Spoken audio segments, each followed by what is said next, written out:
Hello students, तो आज हम बात करना चाहते हैं पैरास्टामॉल के बारे में। तो पैरास्टामॉल जो कि एनाल्जेसिक ड्रग है, नो डाउट इसको एनाल्जेसिक और एंटी इन्फ्लेमेटरी क्लास में तो रखा गया है, लेकिन ये एंटी इन्फ्लेमेटरी एजेंट नहीं है, ये सिर्फ एनाल्जेसिक ही है और एंटी पायरेटिक है ये। यानी कि एक तो ये पेन मैनेजमेंट में काम देगा एज एनाल्जेसिक, और जो एलिवेटेड बॉडी टेम्परेचर है जिसको हम फीवर कहते हैं उसको बैक टू नॉर्मल करने में ये हेल्प कर लेता है। अब इसका मैं कहता हूँ इसके कई और यूजेस हैं, ख़ास तौर पर डेंटिस्ट्री के अंदर।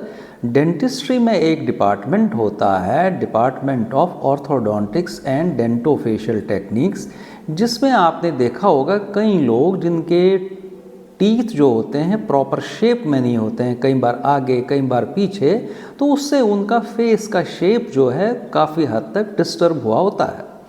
इसी को नॉर्मलाइज करने के लिए ब्रेसेस लगा लेते हैं ऑर्थोडोंटिक डेंटिस्ट जो हैं, और ब्रेसेस बिल्कुल फिज़िक्स के प्रिंसिपल्स पर काम करते हैं। इसमें मैकेनिकल फोर्स लगता है, कितना प्रेशर डालना है, तो उस दौरान जो है एक पर्टिकुलर साल भर का ट्रीटमेंट चलता है ब्रेसेस लगा के, और टूथ का एक मूवमेंट चाहिए होता है। तो टूथ के मूवमेंट से क्या होता है कि दूसरे साइड से बोन रिमॉडलिंग का भी काम चल जाता है, और इस रिमॉडलिंग के दौरान प्रोस्टाग्लैंडिन्स भी रिलीज़ हो जाते हैं या कई बार इंजेक्ट भी किए जाते हैं।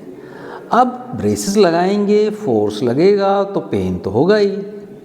तो पेन मैनेजमेंट के लिए हम एंटी इन्फ्लेमेटरी एजेंट्स जैसे डिक्लोफेनेक हो गया, आइबुप्रोफेन हो गया, एस्लोफेनेक हो गया, ये सारे अवॉइड कर लेते हैं, क्योंकि इनका मैकेनिज्म ऑफ एक्शन जो है ये इनहिबिट करते हैं प्रोस्टाग्लैंडिन सिंथेसिस को।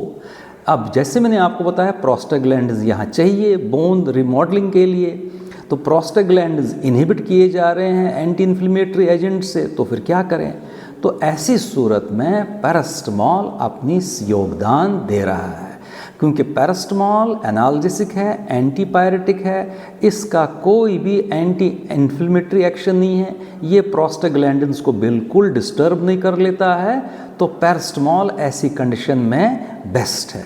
तो जब भी एज फार्मासिस्ट कोई पेशेंट आपको आ जाता है जिसके ब्रेसेस लगे हुए हों, पेन के लिए अगर वो मेडिकेशन मांगता है या खुद से कोई लेता है, पूछ लीजिए उससे, आप सिर्फ केवल पेन के लिए पैरास्टामॉल ही लीजिए, यही फार्मासिस्ट की एडवाइस होगी ऐसे पेशेंट्स के जिनका ब्रेसेस लगा हुआ है।